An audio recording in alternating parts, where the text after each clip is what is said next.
Buenas tardes, sean bienvenidos a su clase de literatura latinoamericana. Vamos a hablar de realismo mágico como género literario.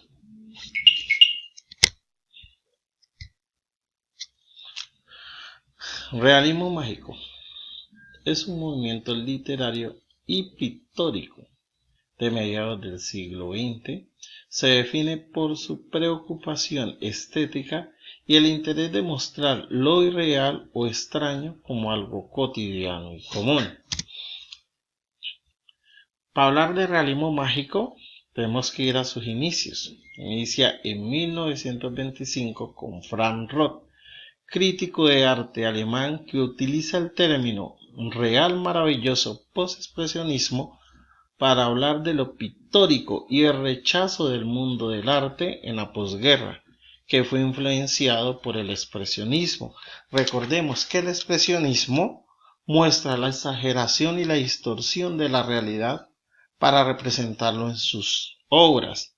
Entonces, Frank Roth, en sus ensayos, decía que el postexpresionismo era sinónimo de real maravilloso. Entonces, en Latinoamérica, en 1947, el abogado venezolano Arturo Prietti realiza un ensayo Letras y Hombres de Venezuela e introduce el término realismo mágico a Latinoamérica para referirse a los cuentistas venezolanos. Y simultáneamente, en 1949 se escribe la obra El reino de este mundo, de Alejandro Carpentier, quien en su novela habla de lo real maravilloso.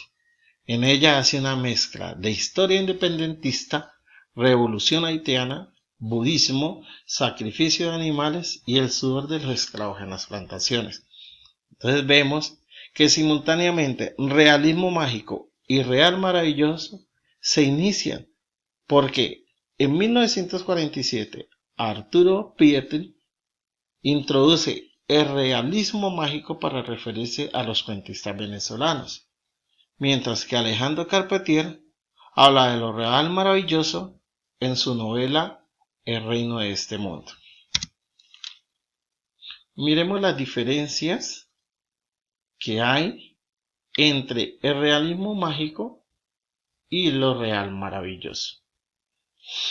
Cuando hablamos de realismo mágico, es una tendencia internacional. ¿Por qué internacional? Porque se quería mostrar la nueva literatura latinoamericana con la ayuda del boom de Latinoamérica. También habla de los relatos de un mundo real y de repente sucede algo inverosímil. La prosa era clara y precisa, mientras que en el real maravilloso la tendencia era regional. Se originaba en ciertas zonas de Latinoamérica con raíces indígenas y africanas. Sus personajes creían en aspectos mitológicos, espirituales, supersticiosos, de tradiciones ancestrales, y su prosa era muy adornada. Las características del realismo mágico: contiene elementos mágicos, fantásticos, que son tomados como normales por los personajes. Presencia de lo sensorial como parte de la percepción de la realidad. Se distorsiona el tiempo para que el presente se repita o se parezca al pasado. Rompe las fronteras de lo real o irreal, ubicándolos cada uno en lugares contrarios, ¿cierto? Lo real se podía volver irreal, lo real se volvía irreal, ¿sí? El tiempo se perdía. Íbamos de atrás para adelante, adelante hacia atrás, viceversa. Se hacían narraciones de sucesos políticos, sociales en Latinoamérica. Cuando hablamos de lo político, nos referimos a los conflictos armados de las guerras, de las guerrillas, de las dictaduras. En lo económico, descripciones de crisis económicas, como por lo menos el bloqueo a Cuba. En lo social, hablamos de la pobreza, el desplazamiento, la marginalidad, el hambre, la miseria, todo esto lo veíamos en el reino de este mundo. Vamos a ver ejemplos de realismo mágico y lo de real maravilloso. El mejor exponente, el mayor exponente de realismo mágico sabemos que es Gabriel García Márquez, el escritor colombiano, con su obra cumbre, Cien años de soledad. Y en el real maravilloso, uno de los ejemplos que podemos tomar que se puede trabajar muy bien en clase son los cuentos de Chosmol, del escritor mexicano Carlos Fuentes, literatura mexicana. Los principales exponentes del realismo mágico en Latinoamérica tenemos a Gabriel García Márquez. Claro que ojo que Gabriel García Márquez decía que los que iniciaron el realismo mágico fueron las cartas de Colón. Cuando Colón describía que había encontrado un nuevo mundo de sirenas, que habían sirenas, que había una serie de animales fantásticos. Pero los principales exponentes que tenemos aquí en Latinoamérica tenemos a Alejandro Carpentier, Arturo Pietri, Jorge Luis Borges, Miguel Ángel Asturias, Isabel Allende, Julio Cortázar, Juan Rulfo en la literatura mexicana. Pero enfoquémonos en Gabriel García Márquez, que se cree que es el papá del realismo mágico. Su verdadero nombre era Gabriel José de la Concordia García Márquez. Nació el 6 de marzo de 1927 en Aracataca, Magdalena, Colombia. Falleció desafortunadamente a sus 87 años, el 17 de abril de 2014, en la Ciudad de México.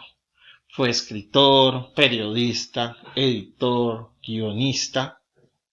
En los movimientos que él está presente es el boom de Latinoamérica, ya como le había explicado anteriormente, y el realismo mágico.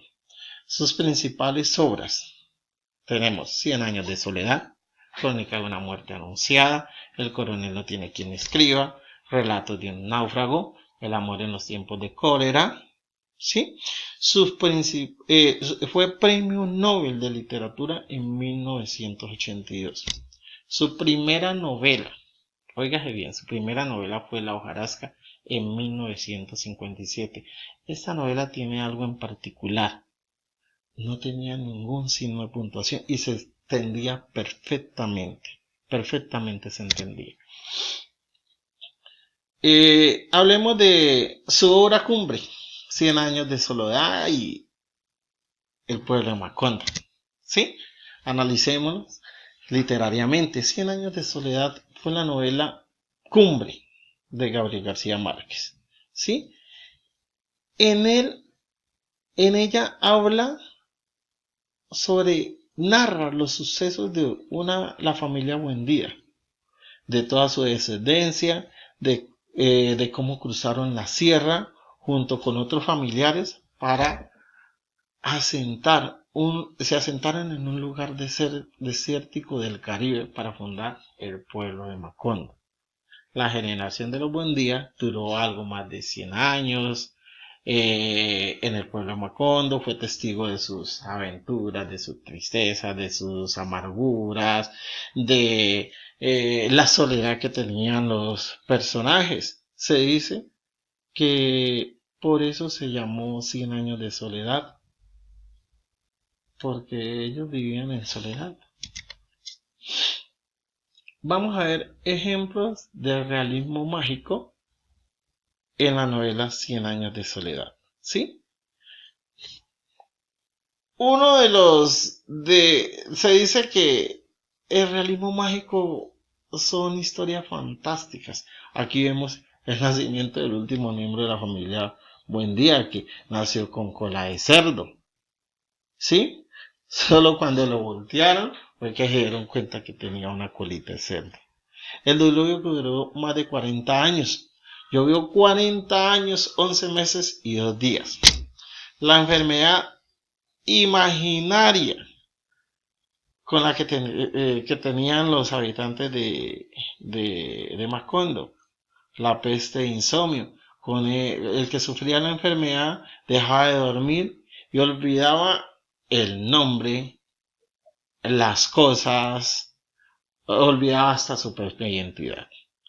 Bueno, chicos y chicas, espero que este video les haya sido útil, que pueda contribuir para que ustedes puedan despejar sus dudas.